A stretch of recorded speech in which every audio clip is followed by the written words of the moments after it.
Phone number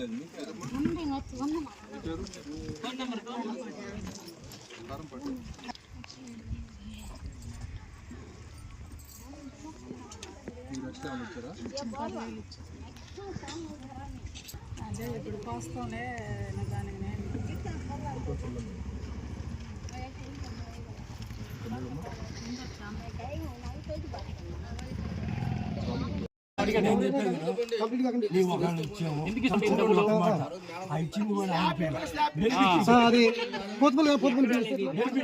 తాళాలేసి ఇస్తారన్నారు sir, ఎన్నిసార్లు చెప్పాను. మళ్ళీ ఇప్పుడు ట్రాకింగ్ రండి అంటే పదే పదే అడగాల ఆయన.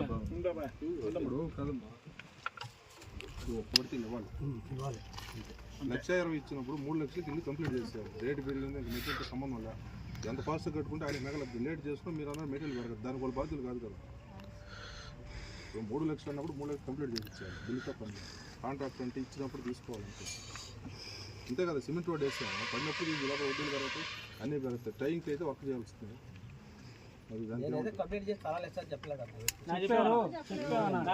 ఎంతమంది చెప్తాం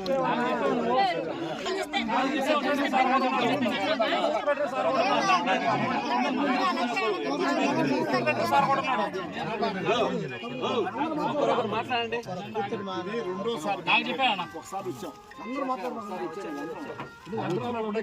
అదే మాట చెప్పాడు. అగ్రవాళ్ళ మీటింగ్ పెట్టినప్పుడు కూడా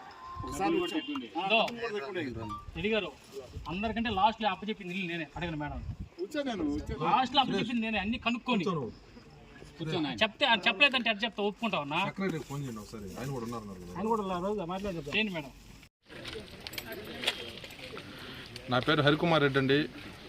కోర్ నియోజకవర్గ ఎమ్మెల్యే గారు శ్రీమతి వేమిరెడ్డి ప్రశాంత్ రెడ్డి గారు బుచ్చి మండలం కొట్టాల దగ్గర ఈ ఇళ్ల వివాదం, జగనన్న కాలనీ వివాదం ఉందంటే ఒకసారి చెప్పారు, వెళ్ళి చూసి అదేదో పరిశీలించమని చెప్పారు. ఎందుకంటే పలు సందర్భాల్లో మేడంని కలవడం, ఈ లబ్ధిదారులందరూ కూడా మా ఇల్లు కంప్లీట్ కాలేదంటే ఇక్కడికి రావడం జరిగింది. ఈరోజు మేడం చెప్పడంతో రావడం జరిగింది.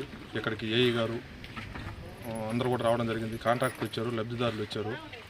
ముఖ్యంగా సమస్య ఏంటంటే 2021లో జగనన్న కాలనీలు ఇక్కడ 63 శాంక్షన్ అయితే వాటిలో కాంట్రాక్టర్ శేషయ్య గారు 49 తీసుకున్నారు నేను కట్టిస్తానని. వాటిల్లో 23 పూర్తిగా బిల్లు అయితే అయిపోయి ఉంది, కంప్లీట్ అయిపోయింది బిల్లు. ఏఈ గారే చెప్పారు స్వయంగా స్లాబ్కి కూడా బిల్లు అయిపోయిందని. కానీ ఇక్కడ లబ్ధిదారులు చెప్పేది ఏంటంటే 1,80,000 రూపాయలు ప్రభుత్వ ఇచ్చే సొమ్ముతోటే మేము కొంత అదనంగా కొద్దిగా హంగులు ఏర్పాటు చేసి ఇస్తారు, సిమెంట్ బ్రిక్ కాకుండా ఇటుకతో కట్టిస్తారని చెప్పి కొద్దిమంది 1,60,000 అయితే, కొద్దిమంది 1,70,000, లేనోళ్ళు ఇంకొక 20,000 ఇచ్చి మాకు సిమెంట్ బ్రిక్తోనే కొంచెం కట్టించని చెప్పి చెప్పడం జరిగింది.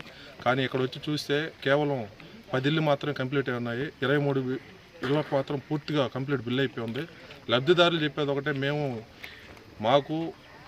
మేము ఇచ్చే అదనపు సొమ్ముతో పాటు ప్రభుత్వం ఇచ్చే సొమ్ము తీసుకొని మాకు గట్టిగా ఇల్లు శాశ్వత కట్టించని చెప్పి ఆ రోజు ఒప్పందం చేసుకోవడం జరిగింది. అది కూడా అఫీషియల్గా అయితే కాలేదు, అనఫిషియల్గా అందరూ ఒప్పుదల చేసుకోవడం జరిగింది. లబ్ధిదారులందరూ కూడా ఈరోజు మా డబ్బులు అయితే ఇచ్చేసాం, మేము కాంట్రాక్టర్ గారు మాకు సమాధానం చెప్పట్లేదు, గత 3 సంవత్సరాల నుంచి తిరుగుతూనే ఉన్నాం అని చెప్తే రావడం జరిగింది. ఇక్కడ చాలా వరకు ఇన్కంప్లీట్గానే ఉన్నాయి. కొద్దిమంది స్లాబ్ లెవెల్లో కూడా బిల్లులు అయిపోయినాయని చెప్పడం జరుగుతుంది. ఇవన్నీ కూడా వాళ్ళ దగ్గర స్టేట్మెంట్ తీసుకుని లబ్ధిదారుల దగ్గర మేడం గారికి 30వ తేదీ ఇస్తాము, ఏఈ గారికి కూడా చెప్పామండి. అందరూ కూడా అంటే ఒక్కొక్క లబ్ధిదారుడికి ఎంతవరకు ఇప్పటివరకు బిల్లు అయి ఉంది, ఇంకెంత రావాలి, ఇల్లు ఏ స్టేజ్లో ఉంది అనేది వాళ్ళందరితో కూడా లబ్ధిదారుల దగ్గర కూడా రికార్డు తీసుకోవడం జరిగింది. ఏఈ గారు కూడా మాకు కోఆపరేషన్ చేయడం జరిగింది.